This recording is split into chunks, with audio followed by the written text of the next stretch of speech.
welcome to the Church of the Alamo City Sportscast. That's right. My name's Mike Jimenez. That is Joe Garcia. This is the Alamo City Sportscast coming at you from beautiful San Antonio, Texas, home of the Riverwalk, home of your San Antonio Spurs, home of the Spurs Coyote.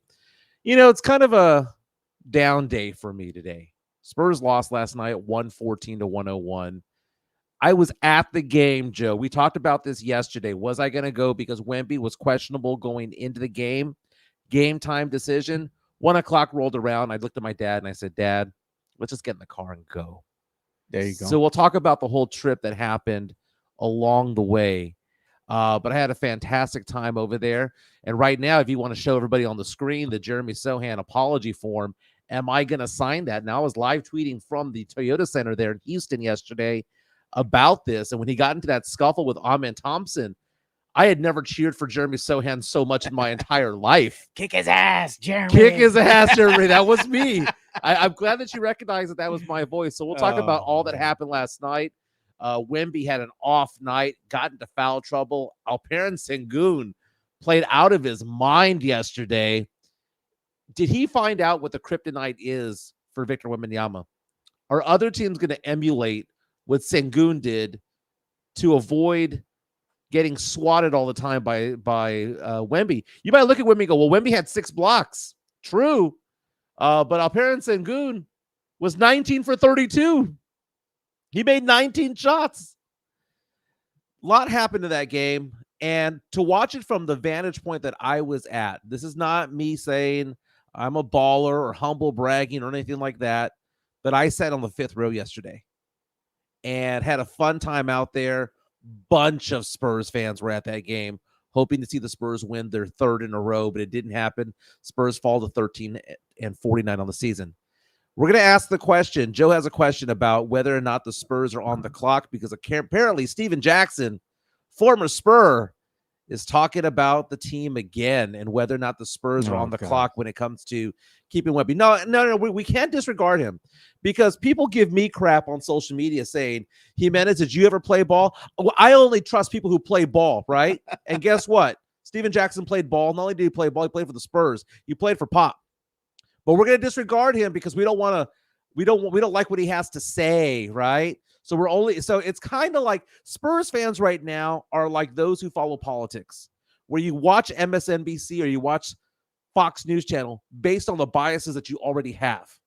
If you believe that in Pop we trust, you're only going to trust the media that says what Pop says, right? Others who think the other way are going to trust what other people are saying. I'm glad you brought that up, man, because I got a good bit. I'm going to make a commercial like they do for politics when you see it on TV. And I'm going to put all this stuff on there. Just funny, right? Just for fun. And I'm going to put that little excerpt of you saying that you don't trust Wemby. And I'll come up and I say, I'm Joe Garcia. And I endorse this message. By the way, and if you backtrack, when I said I didn't trust Wemby, what did I say the exact sentence before that? I said, I don't trust any member of the Spurs when it comes to what they say to the media, because it's all public relations. And I'm not going to rehash that, because it's true. And I asked that question on Twitter. Do NBA athletes, do professional athletes say what they really think to the media? And 90% of those who responded to my poll said no. So more people agree with me when it comes to it all. We're going to get into the bracket baddies, the baddie brackets. The old school crushes came to an end. One of mine, the one that I would have voted for, got eliminated. And I think she got eliminated because people don't know her real name. They know her by her stage name, not her real name. And I think it did her in.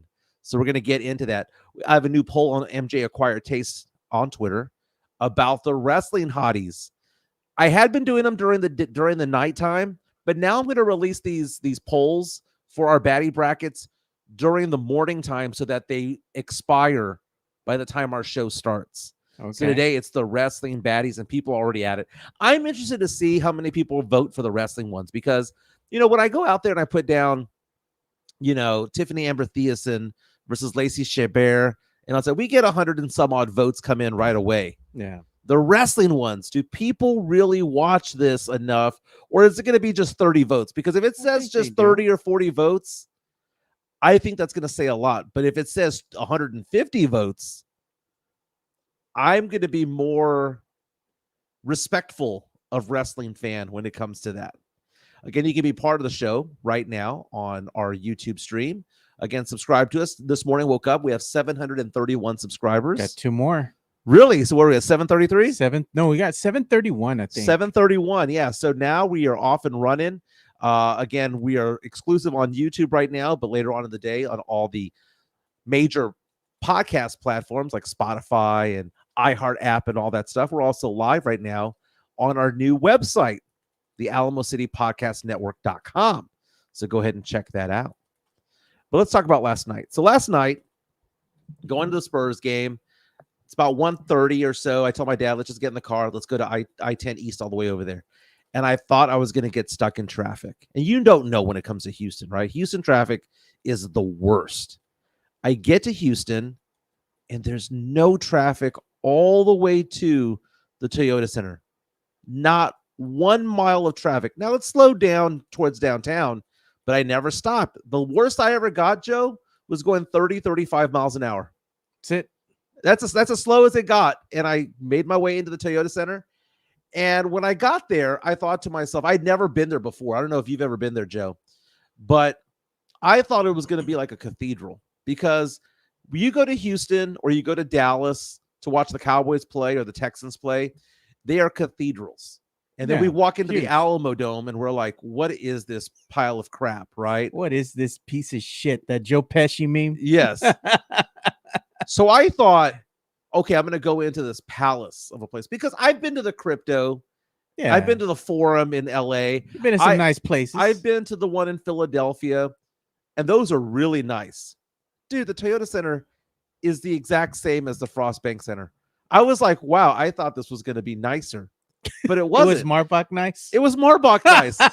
It was West Houston. It was East Houston nice. It was basically the city of San Antonio. Jason Garcia, I do realize the Cowboys are in Arlington, but again, we don't call them the Arlington Cowboys. We call them the Dallas Cowboys.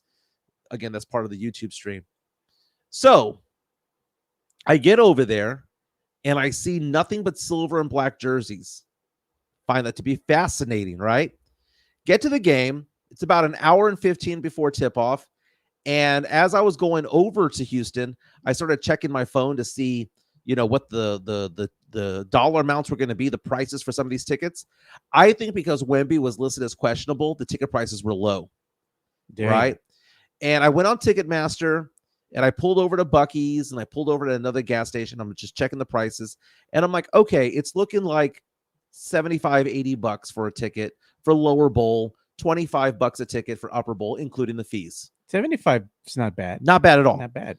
So, but that was going to be row 35, row 30. It's still lower bowl, but whatever.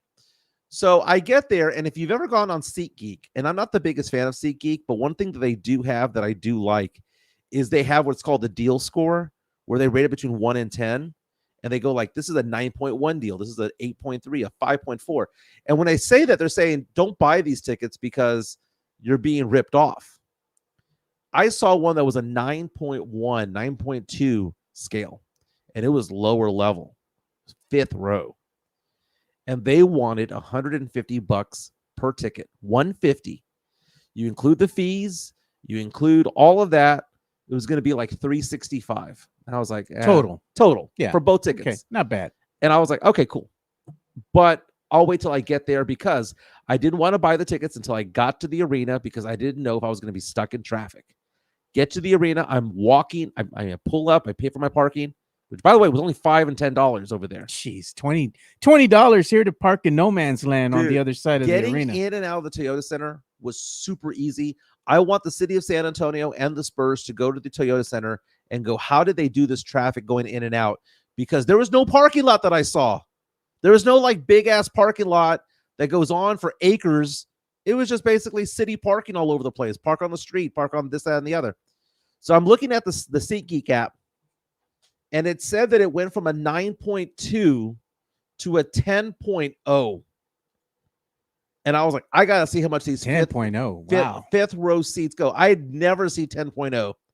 I clicked on it, Joe, with fees. My dad and I sat on the 5th row with fees and taxes. Yeah. 2 tickets for $210. Damn, that's cheap, bro.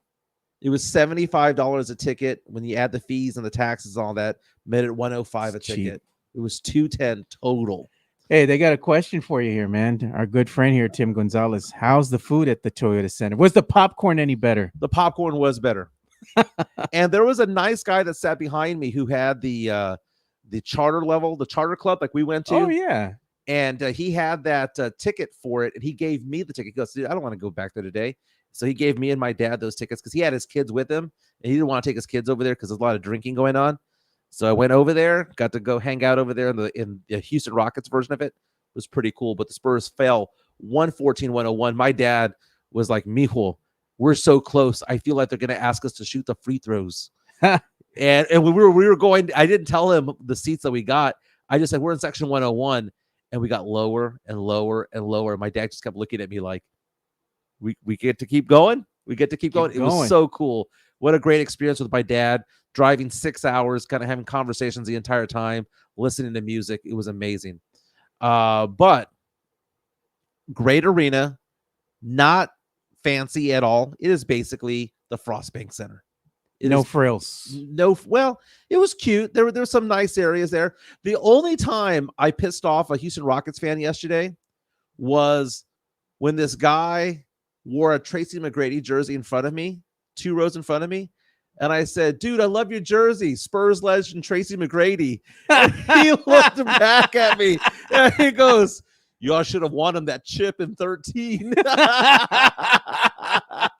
Oh, that was a good comeback. That was great. That was great. But here's the thing, man. Spurs last night lost 114-101. You know, sitting at the vantage point that I had on the 5th row was a great experience. I've sat down there before. You and I sat on the 5th row the other day. Yeah. It's a different experience when you're down there. And the one takeaway that I'm going to have from this game last night is that the officials do not believe that Victor Wembanyama is a superstar. Because if he was treated as a superstar like Giannis and Jokic, Edwards, any of these big players, Embiid, LeBron, the Rockets would not have been able to have manhandled him the way that they did yesterday. What I saw in that game last night, standing in the 5th row, just sitting right there, steaming, fuming because referee number 58, the 58 number on him, dude, I was yelling at him. I started screaming, what is this WWE shit where you're just standing there pretending like none of this is happening? Wemby is trying to get to a spot offensively, right? He's trying to get to a spot. Yeah. There's a certain part of the point of the court that he wants to begin to play at, right? The Rockets players, whether it be Dylan Brooks, Sengun, Jabari Smith, were all allowed to grab Wemby and push him out of the way to get him away from his starting position. They two-handed moved him, not, try to block him out or anything. They physically removed him play after play after play out of his comfort area. Even before the ball was even put into play, they were allowed to push him all the way through. And it was so frustrating because last night the Spurs played very sloppy. The Spurs had a ton of turnovers. Half of them were legit turnovers in the fact that, the Spurs just got sloppy with it. 18 turnovers compared to just 5 for the Rockets. That was the reason why they lost last night. But beyond all that, the Rockets were playing as though it was the mid-90s, early 2000s, where they were hacking away, and the Spurs did not respond in kind. The Spurs played soft last night. They got bullied, man. They got bullied. And part of me was upset because, dude, there was one play midway through the 4th quarter where Wemby was literally bear-hugged by Dylan Brooks. Bear-hugged. And I am screaming at the official, you can't effing tell me that you don't see that. Oh, they see it. He was bear-hugged by Dylan Brooks. And they're looking back, looking for the call. Keldon Johnson, always looking for the call. Devin Vassell, Malachi Branham, forever looking for the call. Trey Jones, begging for the call. And my thing about it is this. The Spurs played soft because the Spurs should have looked at each other and said, we need to adapt to this. Pop should have said, we need to adapt to this, and we need to make sure that we're playing just as physical as they are, because if they're going to do it to us, we're going to do it to them. And the Spurs didn't do that. Coach Pop should have called a timeout, got all the guys in the huddle, and in the infamous words of my friend Chris Leja, he should have just said, fuck them, we ball. Yeah. Go out there and do your shit. Do something. And we saw during the game, if you can go to my screen here, this dust up here. There you go. We got audio too. Jeremy Sohan tripping on Man Thompson. And Thompson. Jeremy not taking any of that crap. They had to be separated. Flagrant foul, technical foul. Jeremy Sohan just like Thanksgiving. throwing kisses. He was your hero last night. Wait, this might be a little too loud, by the way. Yeah, you could turn it down. Thompson. You have the ability to do so. Well, I'm going to drop all that because that was a little bit loud there. Let me see if I can lower it this way. But what ended up happening last night was Sohan at least stood up for himself when it came to it all. And you know how I've been critical of Jeremy Sohan throughout the past year and a half or so. But when I look at Jeremy Sohan, I felt yesterday, because I was in the opponent's arena, like I needed to support my guy. It's kind of like whenever you have family members, you might be talking crap to a family member and you might think that that's okay. But if somebody else that's outside of your family does it, yeah, you get pissed off. Yeah. Well, that was me. I was out there. I felt like I was in enemy territory because I was. And I had my phone out and I took this video. I zoomed in, and I'll play the audio on this, and we can play it louder if we can. But this is my reaction. By the way, that guy with the McGrady jersey was the one who I said Spurs legend, Tracy McGrady. You can turn it louder if you want. That's as loud as it gets over here. Well, you have to do it on the other screen when you, right there in the main audio, the bottom right-hand corner. But we saw, okay, so here I'm looking at this video here. That's me taking the video of Jeremy blowing the kisses. And I'm screaming, he blew him a kiss. No. I wasn't. I heard something else too during that video. I heard. Here it is. Sign the damn form. So I blew him a kiss. He blew him the kiss. I'm gonna sign the damn form. Here you go. You're a man of action. I'm gonna rewind that one more time. He blew him a kiss. I'm screaming. I'm gonna sign the damn form. I'm gonna sign the damn form. I love the fact that it was zoomed in on my face when I turned it to myself. By the way, man, you got to warn somebody, bro. Dude, I had zoomed into the play itself, but Garrett reaches out to us on the YouTube stream over here, coming in from the Netherlands, saying classic reaction from Mike LOL. Give me the damn form. Give me a pen. You gonna sign it now? Give me a pen. Let's go full screen $2. Let's go full screen $2. Oh, you did that I did again. that. Dollar. Okay. So because Jeremy did not play soft yesterday, let's see here. I have the apology form. Okay. The Jeremy Sohan apology form. So, well, I got to find out reasons for behavior. Okay. So it says from, let's go ahead and put my name here. Michael MJ acquired taste Jimenez, also known as AKA Skip Jimenez. Today's date is 3/6/2024. Reason for behavior. The media convinced me he was bad. No, he yes, the media convinced you he was bad, Mike. I didn't watch all the actual games. True. Well, I watched almost all of them. No. I don't know basketball. True. I only looked at his free throw form. I was jealous of Jeremy and his hair. Yeah, NBA you were Twitter jealous. Who've never touched the ball in their lives convinced me he was a bust. I'm gonna put down my own box. Look at this one. I like Joe Gonzalez. Check that box. You were jealous, vato.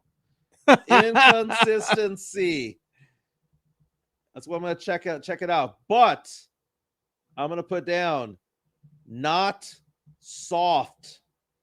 So I'm gonna check mark that. That's why you're gonna sign the form. That's why I'm gonna sign it, because he wasn't soft. Michael Jimenez, March 6, 2024, has signed the Jeremy Sohan apology I'm form. going to frame that. Now, I don't want Jeremy to be the point guard.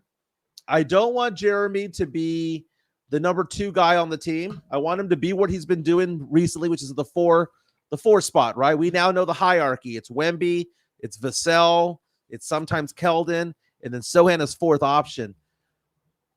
But he showed grit yesterday. He didn't back down. And a lot of Spurs fans right now are there saying, well, he didn't trip on Man Thompson on purpose. Yeah, he did. Yeah, he did.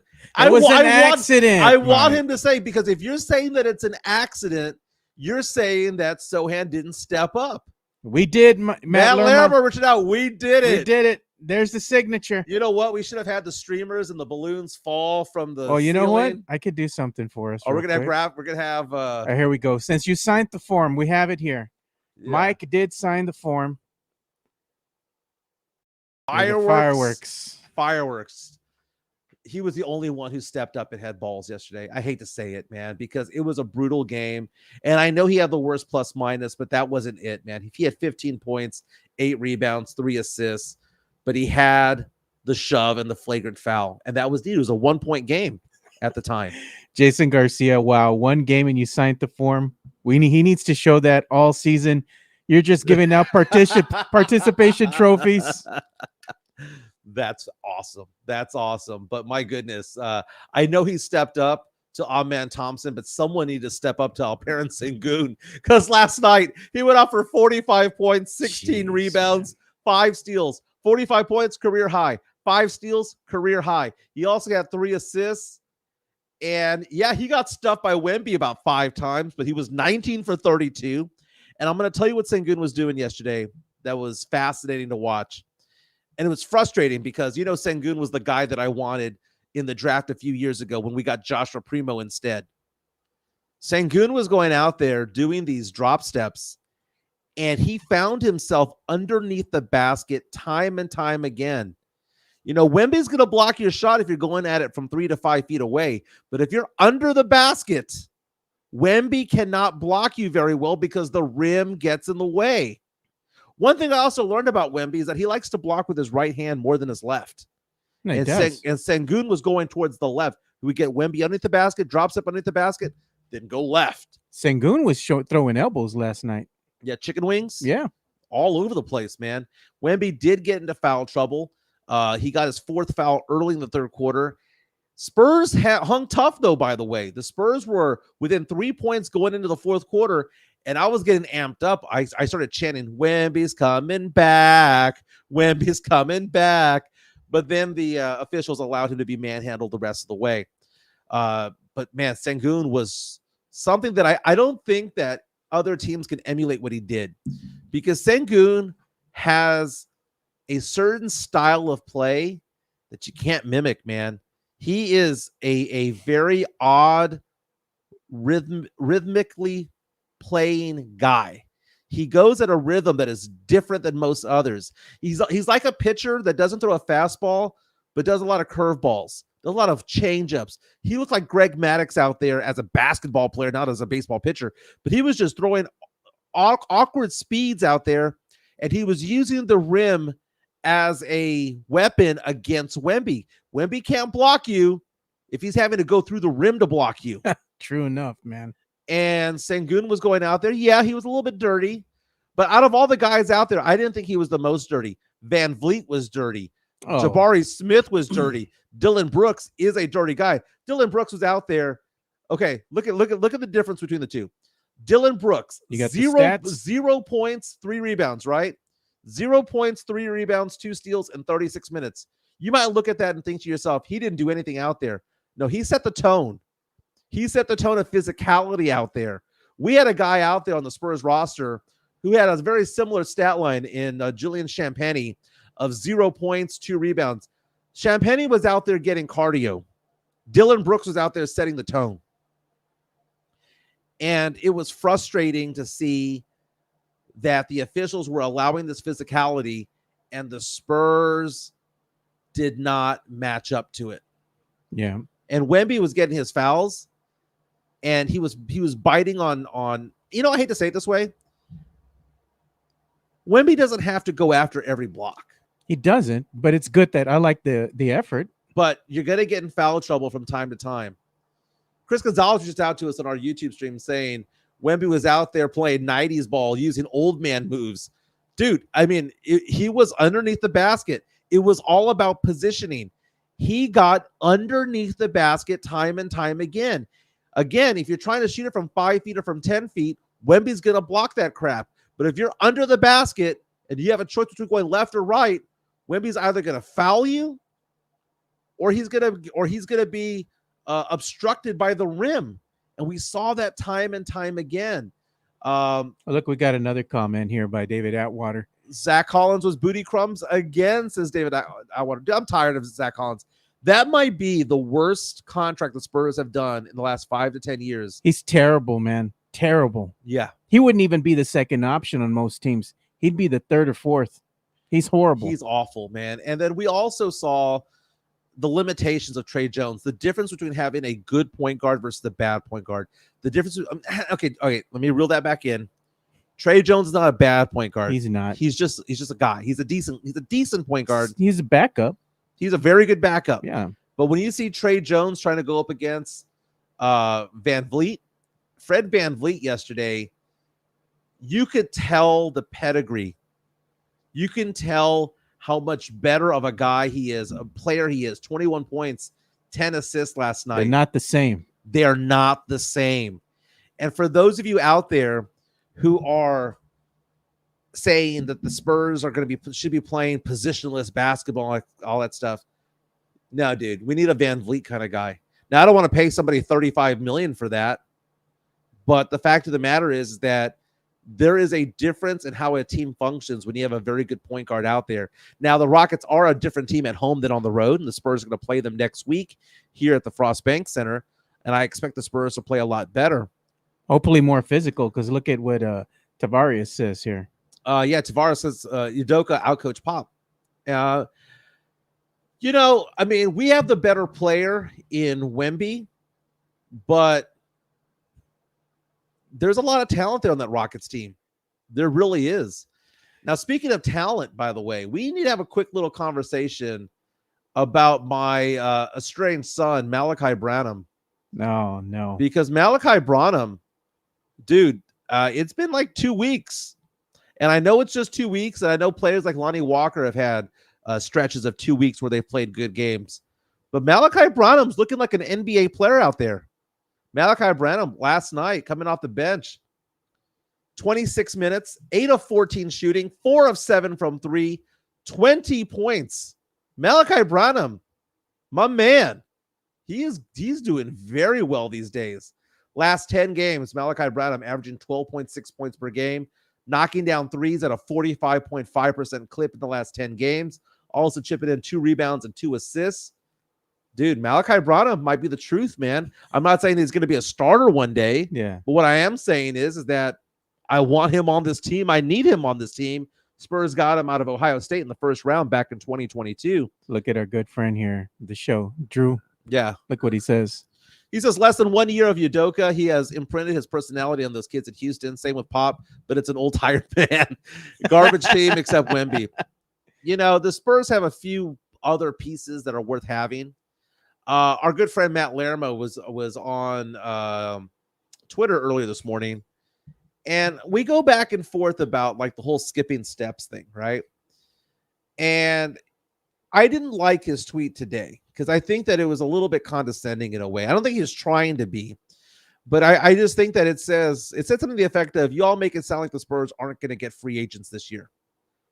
Of course the Spurs are going to get free agents this year. Every team gets free agents. My response back in a quote retweet was, will those free agents be of any significance? Are they going to be Cedi Osmans? Are they going to be those kinds of free agents? Is it going to be the Doug McDermotts of the world? Or is it going to be someone who's going to be actually starting with the team? A guy that can start the 1 or the 3? Because right now, the Spurs have the 2, 4, and 5 locked down. We need the 1 and 3. We need a point guard. We need a small forward, because it ain't Keldon. I like Keldon off the bench. If we need a trade for somebody, it's going to be Keldon that's going to be gone. We need a 1 and a 3. Yeah. Spurs potentially have 2 first-round draft picks this year. We do have some results now from our poll that I started for the viewers. We always like to get interactive with you guys and started a poll. Tomorrow we'll have the return of the wheel. We'll do something cool with the wheel. But right now I asked the question, are the Spurs on the clock with Wemby? Does the team have to win to keep Wemby in SA? 75% of our viewers say yes. 25% say no. Yeah, and the Spurs are on the clock. And I made this point with Carolina Teague yesterday, with Tuesdays with Teague here on the show. If the Spurs go out there and don't do anything this offseason other than pick up spare parts to round out the roster, I like City Osman, for example, but if they're going to get that caliber type of player in free agency and not go get a Trae Young type of player, go out there and get a Pascal Siakam type of player, it doesn't have to be an all-star, but somebody who's close to an all-star. Let's say Devin Vassell level area, right? So if the tier 1s are the Wembys and Giannis's of the world, and the tier 2s are the Trae Youngs of the world, and the tier 3s are the Devin Vassells, if we're not getting a tier 3 and we're just getting these tiers 5, 6, and 7 of the world, and the Spurs go out there and win just 28, 30 games next year and have a losing record, who's that an indictment of? It's an indictment on Pop. It would be an indictment of Brian Wright. And I think Spurs fans have to all come around to that, because that doesn't make me a hater. That doesn't make me a hater. It's just one of those things where I look at it and I think to myself, how long are we going to go on with this in Pop we trust type of thing? Because at the end of the year, no matter how much better the Spurs have been playing as of late, this is the worst record the Spurs have ever had in 51 years. And if we only improve by 5 or 10 games, by the way, if we improve by 5 or 10 games next year or 15 games, it's still a losing record. It's still nowhere near the play-in tournament. No. The Spurs are on the clock. And that's where I was going with the conversation, because people will always say, well, the national media doesn't follow this team. And because they don't follow this team, they don't know as much as the local media. And I'm calling BS. You know who else is calling There's BS? a reason. Do you know who knows about stuff? Like, you really need to pay attention to? Brian Windhorst. Brian Windhorst knows everything.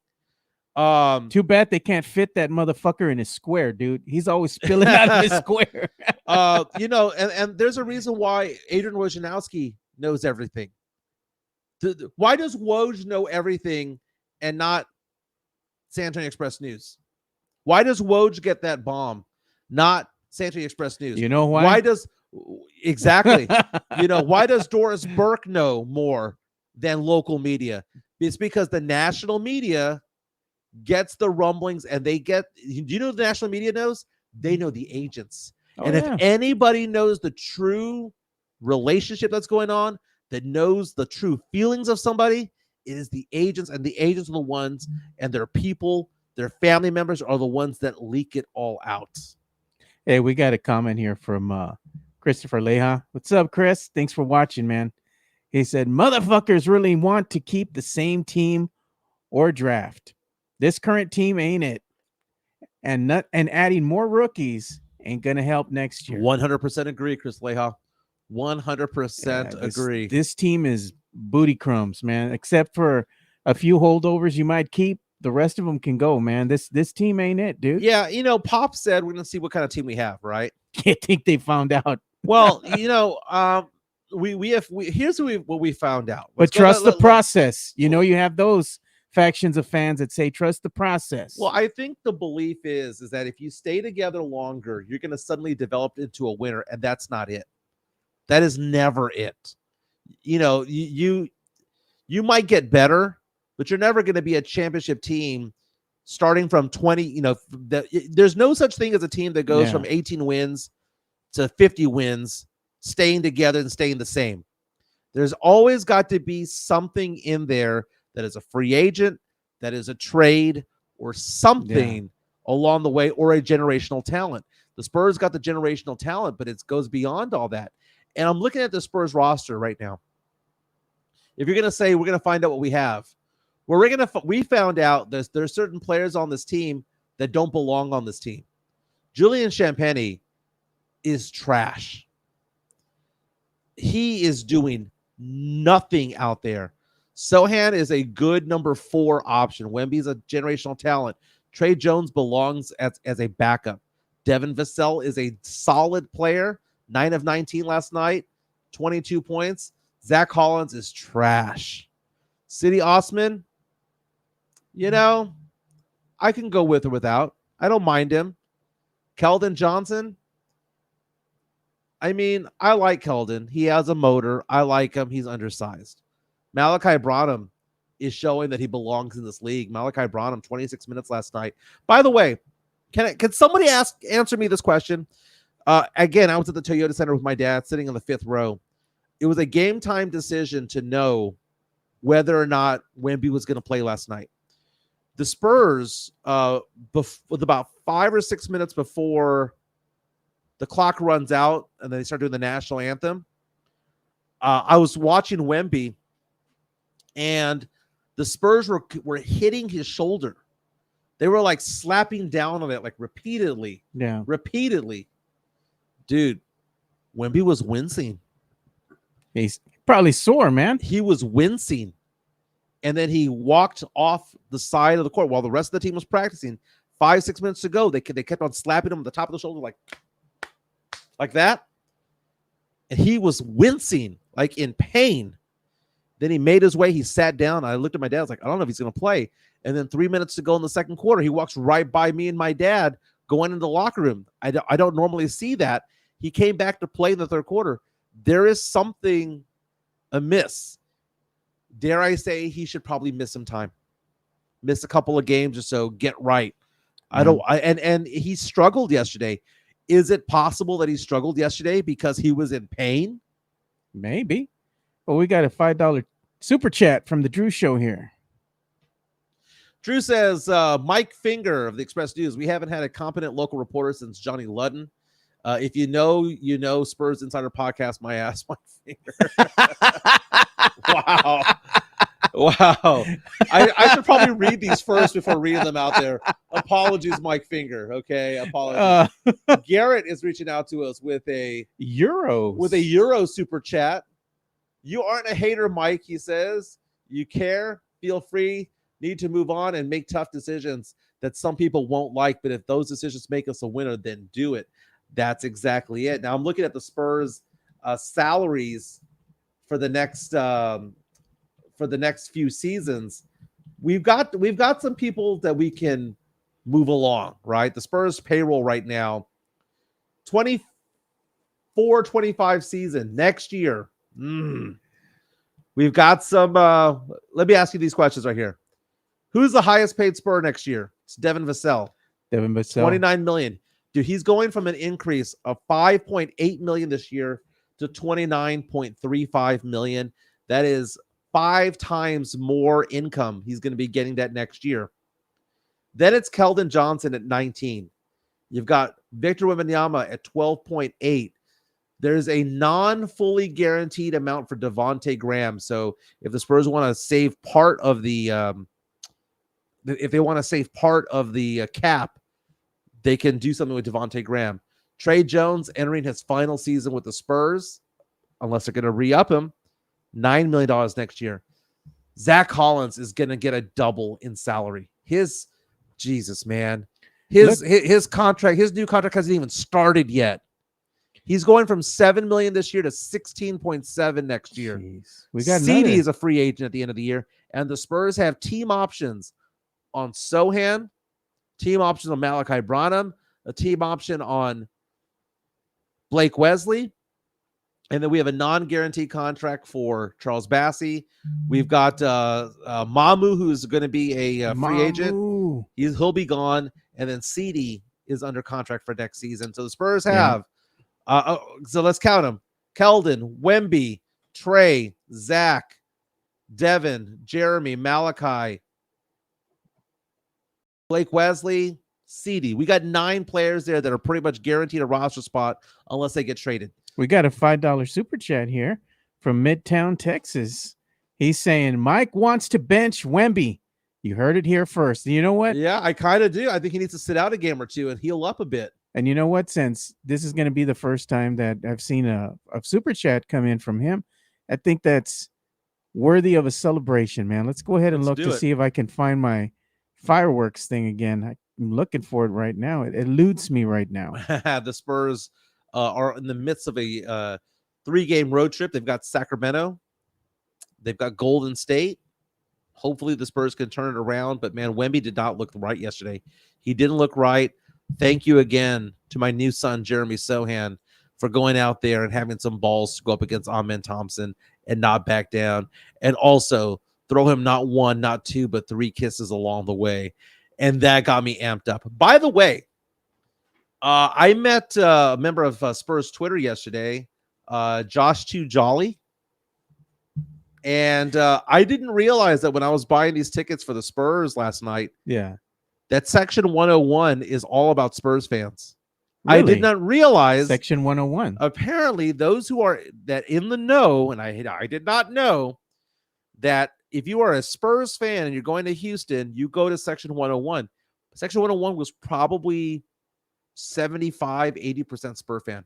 It was very reminiscent of when you go to a college football game and the road team has that one section where everybody's in. Dude, everybody in my section had a Spurs jersey except for homeboy in the McGrady jersey in front of me. But I made him laugh, and I pissed him off, but I made him laugh when I said Spurs legend, former Spurs legend Tracy McGrady, and he just gave me a look of like, you jackass. Look at this from Edmund Ortiz. He says, I'm defending my fellow media brethren. Just because an objective Spurs beat writer publishes something that doesn't fit a fan's narrative doesn't mean the writer's incompetent. Good Lord. Edmund, thank you so much for that. First of all, I'm going to go back and forth on this, okay? I used to be a journalist. I'm not a journalist anymore, right? I used to be a writer. I wrote columns from time to time with the San Antonio Express News back in the day. It was more of the entertainment section than anything else. I was a TV news reporter here in San Antonio for 5 years. I was a TV news producer here for 7 years. I was a sports producer here for 2 years and a news editor for 2 years. And I was also a news reporter in Corpus Christi. Back in the day, I used to be a journalist. Back in the day, I used to go to games and do post-game interviews with the Spurs, the Oilers, the Cowboys, whatever the case may be. And I don't do that anymore. I do not consider myself to be a journalist. I do not consider myself to be an insider. I'm just a fan with a microphone. It's a microphone that Joe Garcia gave me. So if you ever get pissed off and like, who is this mother effer? Why does he have a platform? It's because, Joe, you invited me to have this platform. Yeah. Okay. I am literally right now in your house. Yeah, exactly. I'm a guest in your home. But Edmund, the thing about it is this, is that local sports media is handcuffed. Okay. It is so bad. It's kind of like the way Dak Prescott has the Dallas Cowboys bent over with a no trade clause, with the massive salary cap hit, a dead money hit, with all of that stuff. The Spurs have local media bent over. Okay. And it doesn't matter if it's TV station, newspaper, it doesn't matter, because they're the only show in town.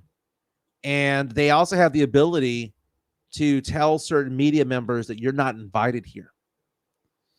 And although Pop pisses people off with his politics, left, right, I agree with a lot of what Pop says politically, right? But the dude's a dictator when it comes to what goes on in the Spurs organization and what comes out and what doesn't go out. You saw players like Danny Green and DeJounte Murray come out and go, thank God we're no longer here. We enjoyed being in San Antonio. The people in San Antonio are great. The Spurs fans are great. But my God, I couldn't do anything. I couldn't do a podcast. I couldn't do this, that, and the other. Spurs PR at its finest. And the Spurs, they get mad. You know, people get mad when I call it the People's Republic of the Spurs, because it's like a Chinese crackdown on things.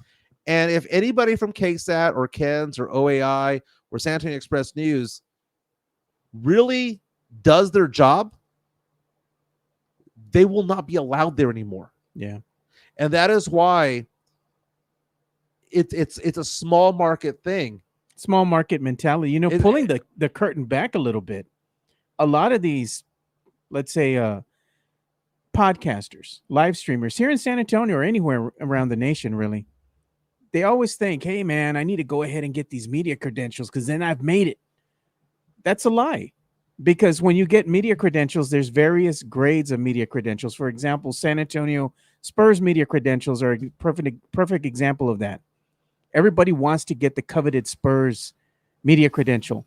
And if you get it, you can just sit down in the media area. That's like tier 1. Right. Then you get to the higher tier, like Jeff Garcia, for example. Not everyone is invited to go and get that extra pass to be able to go down to the media area that they have after the games to ask the players and Coach Pop questions. That's reserved for a certain elite personnel. So it's like you don't really have to nowadays going out and say, oh, I need this media credential. That's just for show. It basically anybody can cover the team. You can cover the team from the seats. Yeah. Just watching the game, having fun. And there's two different sides of it. And one of the things that I go back to, and I'm glad that you brought that up, Joe. By the way, we're looking at highlights courtesy of Bally Sports. Spurs taking on the Rockets last night at the Toyota Center. I was sitting right there on the 5th row, pissed off. Official number 37 was doing good job. Female official, 58 was awful. That dude was the worst official I've seen. But Rob Thompson from San Antonio Sportscast was doing a show with me one time, and it was I don't think I was doing his show. I think I was doing my show over there, and he was kind of co-hosting with me. And I said, Rob, I'm not media. Even though I was on a TV station, a radio station rather at the time, and I was talking sports on a daily basis, I'm not a media. I'm not. I am simply a Spurs fan, an NFL fan, a Saints fan, a UTSA Roadrunner fan, a Texas Longhorn fan who just happens to have a microphone. Am I an expert in anything? No. But the fact of the matter is that the people who complain about the opinions of podcasters want their opinions validated. Yeah. But they have no other credentials than I do. Exactly. But the one thing that I do have is that I have lived in locker rooms. I have lived in Spurs locker rooms. I have lived in UT Longhorn locker rooms. Dude, I used to always interview Ricky Williams when he played for UT. I used to always interview David Robinson and a rookie Tim Duncan, and I'd go over there and do that. I'd interview some of these big name players, not from a podium, be right there. They'd be basically in a towel, and I used to interview them every night, every Spurs home game, every UT football game. I live that life. I don't live that life anymore. I don't want to live that life anymore. Yeah. I like being a Spurs fan who likes to just talk about this team from the perspective that I have. Yeah, and watch the game with your daughter or your my nephews, dad, my your dad, nephews. And I'm fortunate enough to be able to be in a financial position where I'm able to do that. And I'm a big Spur fan. And we have to understand that even if I don't want Pop to be the head coach of this team, that doesn't mean I don't think he's on the Mount Rushmore of coaching. Of course he is. He's one of the 4 greatest coaches of all time. If you want to say that he's the GOAT, great. But you know what? The GOATs aren't always great when they walk out the door. They were great at some point. He hit his apex. 2014 was his apex. It was never going to get any better than that. And it just has gotten consistently worse. And now we have to ask ourselves the question, what happens to the Spurs now that they've won back-to-back games? I mentioned this the other day. They won back-to-back in January, then lost 12 out of 13. The national media, whether you like to admit it or not, knows more about what Wemby is thinking and doing than the local media do. Why? Because they have access to his agent. They have access to his people. They have access to his family. Do you think Brian? Okay, who do you think has more connections towards Wemby right now when it comes to his family and his people?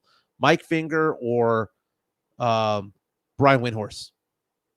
probably Brian Windhorse or Woj, or any of these guys. The Adam Schefters of the world. I mean, I know that's football, but still, they know more. Shams, they know more.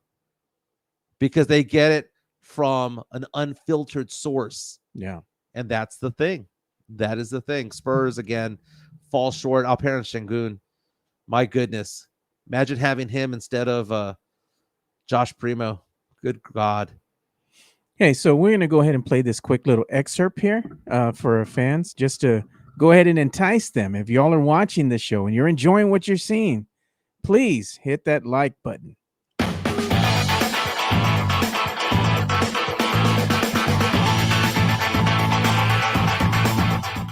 Do it and do it now. And make sure you the like subscribe. button and subscribe. That was kind of funny. Hey, James Molina does a interesting question here, or comment here. It's further up right there. It's on the individual. We just need more Buck Harveys that have a spine. Dude, Buck Harvey was a great columnist back in the day for the Express News. And was he the Express News or San Antonio Light? I always forget. He's one of those two back in the day when we had two papers. And Buck Harvey, I would read every day, and the guy had the balls to say what was on his mind. Weird thing is that when I met him in the late 90s, I met him a few times. You never want to meet your heroes. He was my local media hero along with Greg Simmons. Greg Simmons was The OG. was good to me. But Buck Harvey, what I found out later on was that he was kind of socially weird, socially awkward, which is weird because he's a journalist and he's talking to people, interviewing them. But when he was not in a work setting, Buck was kind of, you might take it as him being rude. You might take him as being aloof, but really what it was, now that I think about it, now that I'm older, I didn't take it well when I was young. Yeah. I took it that he was snubbing me, that he was being a jerk. But now that I think about it years later, and I mentioned Ricky Williams, because Ricky Williams, I've gotten to know Ricky Williams a lot better. Tall tale. Oh, Lord. Tall tale. He's my brother-in-law is one of his best friends. Oh, nice. And Ricky has spent time with my family, me and my kids. Very nice man. I've talked to him about him being on TV, what he should be doing from the perspective of a sports producer. I spoke to Ricky a year ago. I was like, "Hey, remember I was like, Renee is my brother-in-law," and Ricky was like, "Oh, I love Renee." Yeah. So that's the thing. But what I saw with Buck Harvey is that you're some people are just socially awkward, that they need to warm up to you before they trust talking to you. And I kind of felt like I had that with Buck Harvey. Sam Salinas reaching out saying Express News, same, loved reading Buck. He was great, dude. He was fantastic. I'm glad that somebody brought up Buck Harvey because I miss him. There was good journalism on the newspaper side back in the day when they weren't afraid of him, when they weren't afraid of Pop, when they weren't afraid of the Spurs organization. James Molina says, I remember when Buck was after the Spurs, after Bob Hill was fired. He was fire and brimstone.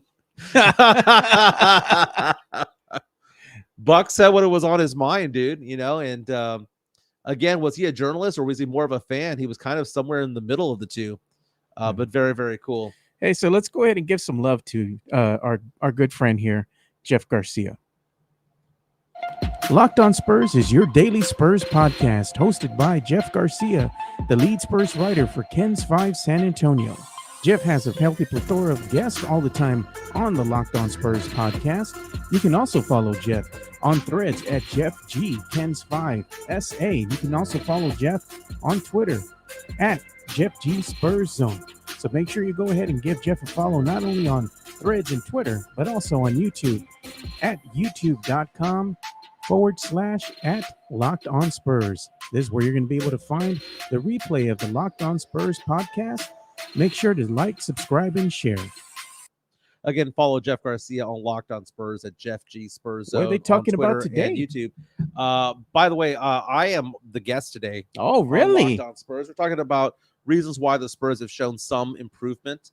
But I'm looking at an article that he posted just 45 minutes ago on Kens5.com. And it says, the headline says, quote, Trae Young says he envisions himself staying in Atlanta.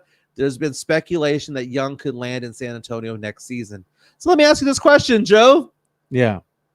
You think Trae Young is telling the truth, or is this maybe public relations? I don't know. Oh, wait, no. It's only the truth if the Spurs says it, right? But if it's another, you don't believe in Wemby. But if it's another player from a different team that says something, he's got to be lying, right? He's got to be lying. Again, there's been speculation about Atlanta's Trae Young and where he's going to be. All those rumors coming out of Atlanta saying that he's not mixing well with DeJounte Murray. Where is he going to go? Then the speculation was, All-Star Weekend. He's sitting next to Victor Wembanyama. He's fielding questions from the media asking about Wemby, and they're asking the question, what does he need to be more successful? And he's describing a player that's exactly like himself to be out there. But what did Russell Wilson say about a week ago? He wanted to retire as a Bronco, and then what happened? Exactly. They let him go. Exactly. But he does an interview with Bleacher Report, and he says, I want to win. If that's in Atlanta, that's where I want to be. Again, talking about the trade rumors. You can read this article right now on Kens5.com. Yeah, but you know what? By Hefed, Jeff Garcia. You were talking about, do we believe Trae Young? I don't remember having Trae Young actual video footage of him saying, I don't trust that person, or him saying something to that effect. The whole point I'm trying to say. Oh, yeah, I know that. I'm just making fun of you. All this is that all of this is public relations. Oh, I get that. And it also keeps the trade value up. So that's what I'm saying when I say I don't trust certain any athlete when they do an interview, is because now if they're doing a podcast and they're the one hosting it, that's their own personal opinion. I kind of believe that more. That's like a Draymond Green type of guy. But Trae Young saying he envisions himself staying in Atlanta. Bull crap. You know he doesn't envision himself being there long term. He's a gun for hire, bro. He's going to go for the highest bidder. The rumors are there for a reason. Yeah. So if he is saying half-truths,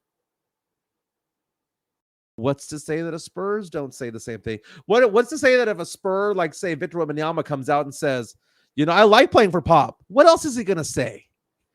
Oh, we don't skip steps. I'm okay with a 4-year real build. Well, did you hear what he said? Well, didn't you just hear right now what Trae Young had to say about wanting to stay in Atlanta? Dude, it's all PR. It's all bull crap. Oh, you know what else we got to do? We got to go ahead and play a little ad intro as well for give some love to Chris Leha here of MCS General Contracting. MCS General Contracting, more than 30 years of combined experience in concrete placement. They are the best in the business, honest pricing, high quality work. Oh, you know what? I forgot to switch. Now we can play it. MCS General Contracting, more than 30 years of combined experience in concrete placement. They are the best in the business, honest pricing, high quality work. They get going on house foundations, driveways, concrete patio decks. If you want to extend the deck, extend the driveway. If you're a business and you need to put together a slab, a parking lot, or other concrete placement services or sidewalks, reach out to MCS General Contracting at 210-774-9155. They're confident in their skills, so give Chris Leha over at MCS General Contracting a call at 210-774-9155. And thank you for being a sponsor of this show. MCS General Contracting has been a sponsor of the show from the get-go. And Chris Leha is going to be doing a before and after photo of what's going on at my house, because the plan is that between now and mid-April or so, MCS is going to come over and do some stuff at my house. Now, Chris came over the other day. He went to inspect to make sure that Duncan, my husky, was fine. Happy to report Duncan's still alive. Okay. And is healthy. Now, Chris was being attacked by my two big dogs, dude. He was jumping all over. Yeah, Cody and Duncan were after him. But Chris was coming out and envisioning what we could do with my backyard, because I've had some erosion. I don't have gutters, and it's eroded, and the dogs have been digging out, and now the sprinkler system's all jacked up and all that stuff. And he's coming in going, Michael, here's what I envision. We get this all checked out. We reattach. We get somebody over here to reattach the sprinkler system. Mm-hmm. We cap it. We put a sidewalk on top. Maybe we put a landing, some stairs, a concrete sidewalk. The dogs can't get out. It's going to make the yard look a lot better.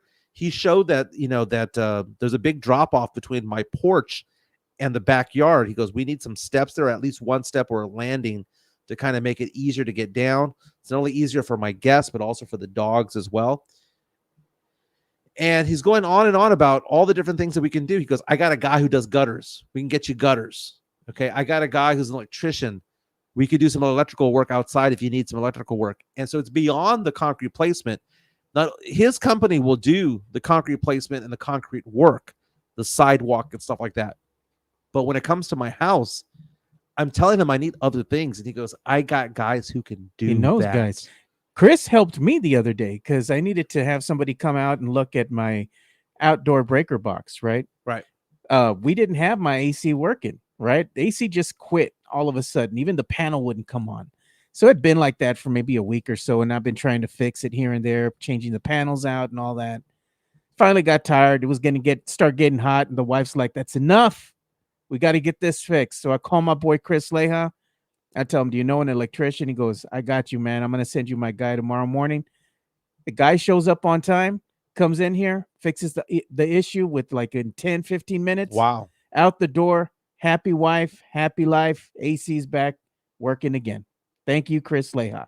If you need anything, make sure you go hit my boy up, man. He'll take care of you. People who know people. Yep. That is the thing. Again, Chris Leja with MCS General Contracting. Thank you for being a sponsor of this show. Who won the bracket? That's what they're asking. Well, before we go on to that, I saw this earlier. If you want to show my screen. Sure. TMZ has video. Do we need the entertainment bump? No, this is not entertainment necessarily. This is kind of sad. TMZ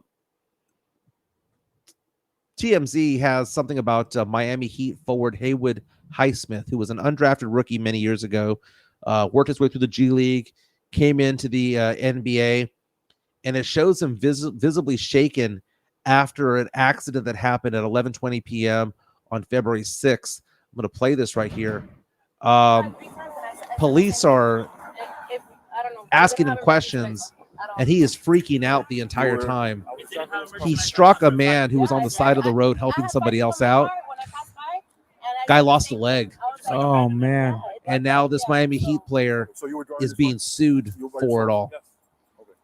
Again, his name is Haywood Highsmith. He's a kind of a role player for the Miami Heat. This was after a game on February 6th. He was on his way home, and police believe he was distracted driving. And he ran into a 21-year-old who was on the side of the road helping a stranded motorist in the middle of the roadway. So middle of the roadway, right? Caused serious injuries. Highsmith is said to have been consoled by a woman on the scene. And again, police are still investigating this. As to the charges and whatnot, kind of unknown, but that's kind of crazy, man. Kind of crazy how that all happened. Crazy story. So, question about the bracket. Let's go ahead and do the entertainment bump on this one. I think this is deserving of it. Okay, let's go ahead and get that going.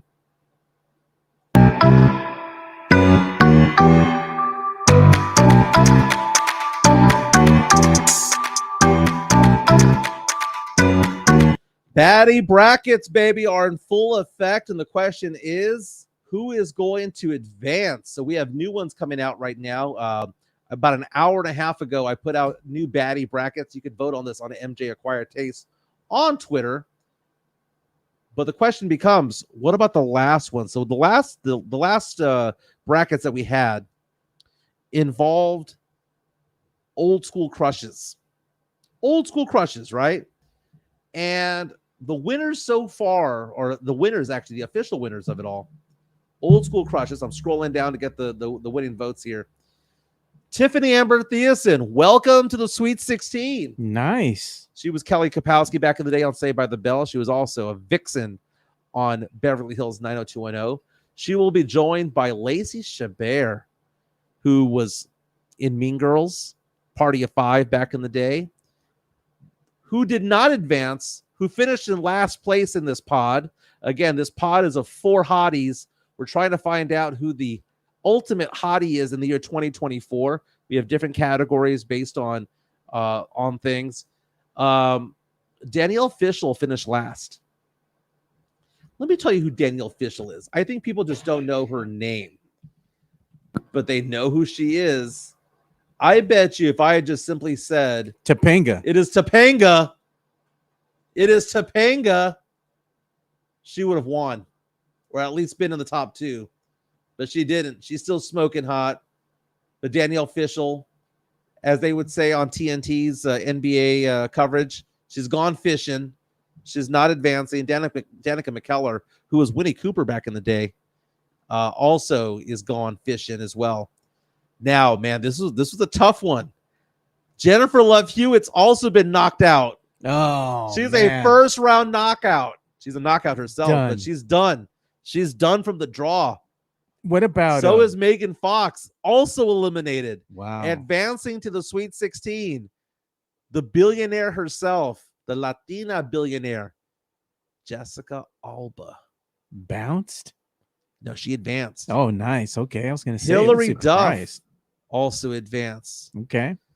So what I have found so far in our voting, again, we have about 100 people voting per one. The listeners of this show, the people who follow me on Twitter, they like Latinas and they like ass. That little junk in the trunk, bro. So Latina, Jessica Alba. Ass, Hillary Duff. Hey, look at Fernandez. He gave us a hashtag. March Badness. I love it. I love it. Oh, dude, I hate it when dude, that was a good one, dude. that might beat baddie brackets. I'm gonna start using that right there. March Badness. They're demanding Rhea Ripley, Mike. Okay, so what we're gonna do is we're gonna add another pod for like people who are coming out saying you forgot this person, you forgot that person. But about an hour ago, I posted the wrestling hotties. Christopher Leah. It's Hillary. You raggedy mofo. Say it right. Alba has my vote. That's what David Outwater's saying. So we have 22 hours left in the voting for the wrestling hotties. In one pod, we have Zelina Vega, Trish Stratus, Tiffany Stratton, and Samantha Irvin. Right now, Trish Stratus is running away with it right now. I saw that. But the other three, Zelina Vega, Tiffany Stratton, Samantha Irvin, all have legit chances of advancing. Again, what about Marissa Tomei? Marissa Tomei got knocked out by Sofia Vergara. God. Sofia Vergara beat her by 2 votes, man. Really? By just 2 votes. Now, on the other pod, we have Alexa Bliss, Sasha Banks, Bianca Blair, and Sky Blue. I bet I know who's winning. Who do you think? Sasha Banks. Nope. Alexa Bliss is Alexa right now. Bliss? Old school. Old school. Alexa Bliss is winning right now. She currently has 36% of the vote. But again, there's 22 more hours of voting involved. We're going to find out who the hottie is of hotties. Dude, the one who's gotten the highest percent of votes of the pod that they've been in, who? Salma Hayek. Wow. She's probably going to advance, dude. It's going to be hard to top her off. Dude, I think Salma Hayek might be a Final Four. I think so too, man. Like, if I had to predict the Final Four, the viewers like a certain type. You can already tell. You know? Paige Sporonic is going to be up there. Oh, yeah, no doubt. You're good friends, Paige Sporonic. Paige Sporonic. I've held her lower back before.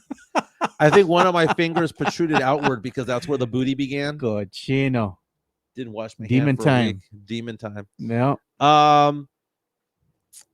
You know, Salma Hayek is a 1 seed. I think Sydney Sweeney's a 1 seed. I think Paige Sporonic is an overall 1 seed. My Christopher Lee. Yanette Garcia. Is she the other 1 seed? She can't be because she's in the same bracket as Paige Sporonic. They're getting mad at you for the mispronunciation. They say it's Belair. Oh, shut up. It's wrestling. It's wrestling. Oh, man. Say it right, Mike. Chris Lay, what does Chris Lighthouse say about Samantha Irvin? Oh, there it is. Samantha Irvin is fucking bad. You could see that ass from 12 rows back. Oh, man. Again, go to Twitter, MJ Acquired Taste, and get your votes in. Again, Alexa Bliss and Trish Stratus. So we have to ask the question tomorrow when we begin the show, what's going to be the new poll? Like who's going to be the next one that we've got to do? Because I think that we got to do the quirky girls next. The quirky girls. So let's discuss who the quirky girls are, and we'll do this one tomorrow. The quirky girls that I have so far are Zoe Deschanel, Anna Kendrick, Aubrey Plaza, AT&T Lily, Taylor Tomlinson, Nikki Glazer, Haley Williams of Paramore. Oh, your girl. And Emma Stone. Now, my problem with quirky is that there's no Latina quirky and there's no African-American quirky or Asian quirky. So I need some nominees out there so that I can knock out one of these white chicks. Not that I'm opposed to white girls. I'm just saying I don't like a category where all 8 of them are. Or does quirky mean being white? It could be like a comedian, for example. There's a Latina comedian. What's her name?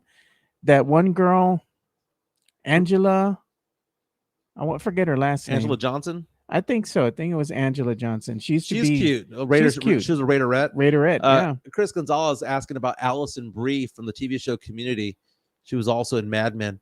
That's a great one. I love her. But we need to find out. We have a new one here. Who's DA Gaming? He says, Gaming. Yo, MJ, where are you from in the Philippines? Oh, I'm not from the Philippines. But my daughter, her side of the family is. So my daughter, my first ex-wife, she her family's from the Philippines. They are about an hour and a half outside of Manila. Apparently it's like a 40 minute plane ride over there. And by the way, as people are asking here, we're not having porn stars on this thing. Okay. We're talking about celebrities, not OnlyFans people and not porn stars. Okay. Where's Jenna Ortega again? That's a good question. I couldn't figure out whether Jenna Ortega should be on the quirky list or should she be on the Hollywood starlet list. Maybe I move her to the quirky side because she is kind of quirky, as Wednesday on that show.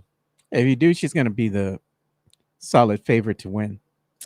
I might have to move her over, man, because the starlet ones is rough, dude. It's murderous row. It's like the 1930s Yankees lineup, dude. It is not fair, dude. Okay, look at this as a lineup right now.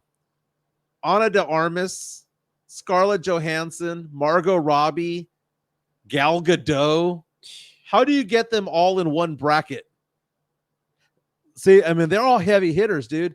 Dallas Bryce Howard on that ass that you can see from 12 rows back, as Chris says. Jennifer Lawrence. Those names there. The pop star division. I keep moving names in and out, man. Dua Lipa's got to be in there. Casey Musgraves, who did the performance on Saturday Night Live. Yeah, I got. By the way, both of the songs she sang there were amazing. Casey Musgraves is smoking hot, but it's one of those ones where if you were to say, is she on your top 5 list, it's kind of hard to say so. But the more I look at her, the more I fall in love with Casey Musgraves. She's elegant, she's beautiful, dude. Casey Musgraves. I mean, here's a photo of her standing next to Sydney Sweeney. I find that to be fascinating because Sydney Sweeney, again, here's a photo of the two of them. I mean, Sydney Sweeney, the 1 overall seed, but standing right next to Casey Musgraves. She ain't no slouch, dude. Yeah. She ain't no slouch. You go into a bar, those two girls are there. You're not going to say that Sydney Sweeney is that much hotter than Casey Musgraves. Some might actually prefer a leggier Casey Musgraves. Interesting.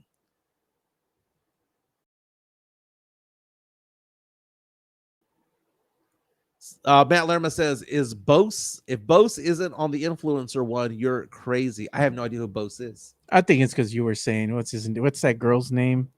That streamer. What was her name? Sniper Wolf. Yeah, I'm debating that one. Take her off, man. I'm debating that one. So no, But Sniper Wolf is crazy hot, dude. She crazy too. Daniel Castro reaching out to us. Go to 2 box there. Daniel Castro coming out saying Mike got the blue chew kicking in early today. Because of the baddie bracket talk. March Badness. Charlie's Theron didn't make the list. Still rounding out that one, man. Charlie's Theron is beautiful. Don't get me wrong. If we were having this bracket 5 years ago, she would have been like a 1 or a 2 seed. Yeah. But very much like Greg Popovich, has seen better days. Shit, we should have reached out to Blue Chew or something to see if they wanted to sponsor the baddie bracket sponsored by Blue Chew. So again, if you have people that you would like to nominate, and again, I want you to nominate people who can actually win, okay? Not just a mid name. Sean Quintero reaches out and says, Mike's about to take another bathroom break. Dude, that was the first time I've ever done that, man. Sean Quintero called you out. Mike went to go rub one out real quick and come back. You're going to start saying, it's a little warm in here, Joe. Did you turn on the AC? Don't forget to buy us a coffee. You can hit the QR code in the top left, buy me a coffee. That's a tip that goes straight to the fund that keeps the Alamo City Podcast Network going. Yeah. Don't forget to visit our website, AlamoCityPodcastNetwork.com. And don't forget, Rudy Campos Jr. gets going at 2:00 with Sweep the League. We need to get Rudy Campos in here on the show so we can cross promote. I already talked to him yesterday. Today actually. So next Wednesday he's coming in, and I got to get with the jefe, Jeff Garcia, make sure he's going to be good to go for tomorrow. And it's going to be Throwback Thursday. So my friend, you're going to bring up the topic for Throwback Thursday. Oh, do I get to choose it right now? You get to choose it right now. What do you want to talk about for our Throwback Thursday? You know what? I'm going to throw a curveball into all of this because last night I was driving back from Houston and, went to the game over there at the Toyota Center. Coming back, I was with my dad. And it's one of those things where, when you're driving in the car with your parents, you don't want to play your music necessarily. Yeah. Right? Because you have to kind of pick and choose your battles because they're not going to be vibing to what you're vibing to. Common ground. Right. We kind of found a common ground in old country music. Now I'm saying old country music. I'm talking about like Brooks and Dunn, George Strait, basically 88 to 99 country music. A decade. Just a country vibe. Yeah. Of, the Garth Brookses of the world, the Clint Blacks. That's what we were vibing to on the way back home. So let's go ahead and talk about some country music. Oh, we have a good one there. Chris Gonzalez out and says Rashida Jones for nerd bracket. Again, it's called Quirky. But I like Rashida Jones. She was great in Parks and Rec. I look at Garrett wants to know when we're going to have our international flavor. The problem is that we don't know who a lot of these people are, man. Dua Lipa, does that count? Dua Lipa's from Europe. Our international hotties. Now, from the Netherlands, from their perspective, when we start talking about American hotties, he has pointed out some hot women. Well, I mean, I know there's hot women all over the world, but Gert been holding out on us, man. European hotties is what he's looking European at. Hotties? Yeah, bro. That's a different breed, man. They're nice. Think Dua Lipa makes it to the Sweet 16? I think so, man. She's got the legs to do it. Her dance was have gotten a little bit better. Oh, God. Dude, when she first came out. She ain't got to do nothing but just stand there, bro. She don't got to dance. I'm going to play one of her music videos from back in the day. Oh, God. Dude, Dua Lipa, when she first came out, was hot. But it's the new rules. There it is. I get it. One of her first albums, and by the way, I'll turn off the audio on this one as well. Yeah, we don't want to get popped by that one. We always got the ads though, man. Okay, so this is the new rules video from 6 years ago, right? This was before Future Nostalgia and all that made her big. She was cute, but she wasn't the 1 seed that she is now. Who would have thought that 6 years later she'd be a potential 1 seed? But my favorite part of this song, my favorite part of this video is the bad dancing. It has the worst dancing I've ever seen for a music video. Look at this. What is this crap? What is this crap? This is an awful video. But Garrett from the Netherlands, isn't this Europe in itself? Isn't this very European to you? Very public access TV. Public access. Oh God. Dude, this is such a bad music video. Her at the pool. It's not even dancing, it's just walking. This is such a bad video. But Dua Lipa has grown into a 1 seed. Such a bad video. You had never seen this before? No, man. Never seen this before. Yeah. And then like 3 years later, she comes out with Levitating and she's a freaking nugget. Then she comes out with this, dude. She comes out with this, and then she becomes nuggified. Nugget. Look at this bad dancing in the elevator. They don't even show her legs because it's so bad. But my goodness. Dua Lipa, bound for the Sweet 16. We're going to make this happen. James Molina reaches out to us on our YouTube stream and says, Pam over Karen on The Office for hotties. Okay, Pam. Really, we're going to go with Pam. We're going to go with plain Pam. Now, Pam in that movie Blades of Glory with Will Ferrell, she brought it there with that lingerie thing where she's trying to seduce Will Ferrell. Chaz Michaels, was that his name? That's such a great movie, dude. That movie's so freaking stupid. It's funny as hell, man. Chris Gonzalez is now asking the question, what about Mila Kunis? No, I canceled her, man. The world has canceled basically 80% of the cast of that 70s show. Jeez. After she stood up for the rapist that was her former Danny Masterson. What was her husband's name? Ashton Kutcher. Ashton Kutcher, yeah. When they stood up for Danny Masterson and they had that half-ass apology about how they stand behind the victims, but that their friend was a good guy and they knew good things about him. Yeah, that was so bad. That take was so bad. They even had to go ahead and bow out of their nonprofit. You know, they had to rescind that and be like, oh, we're not going to be involved with it anymore. That is brutal, dude. So Mila Kunis is dead to me. I mean, have you noticed nothing's come out about her in a while? Yeah, or Ashton Kutcher. They've been silenced. They have been silenced. That 70s show was one of my favorites. I don't watch it no more. That was a great show, but I can't watch it anymore. Yeah, man. Because you look back at that show right now, Danny Masterson was a rapist on that show. More than likely, Wilmer Valderrama allegedly was, or he was at least grooming girls that were teenagers, and he was in his mid to late 20s during that show. Yeah. You have Ashton Kutcher and Mila Kunis. Topher Grace was the only smart one. He moved on. He said, F this shit. I'm out. Topher Grace seems to be like the only one that's funny. That seems to be normal. Yeah, he said, fuck this shit. I'm out of here, dude. What's it called? I'm thinking about this one scene in a movie. And I'm sorry for looking up the word sex scene on here, but Laura Linney. You know the actress Laura Linney, older woman. He had a sex scene with her, and I saw an interview with him where he talked about being the most embarrassed he had ever been in his entire life because you're not supposed to be doing these scenes and getting aroused. But she got on top of him and he got aroused, and then he felt so bad because she looked at him disappointed. Like we're acting, bro. Who was the redhead that ended up being on what's it called? Orange is the New Black. Oh, we got a new subscriber, man. Thanks for subscribing. Laura Prepon. She seems to be relatively decent of a person. There we go. Thank you for subscribing, Marco Lynn. We appreciate you, man. So we're probably up now. 732, 733. Very cool, man. Very cool. Don't forget to hit the like button on the way out the door. Mr. Z saying, go Spurs, go. The takeaway of this show, by the way, is that Spurs need to have a point guard.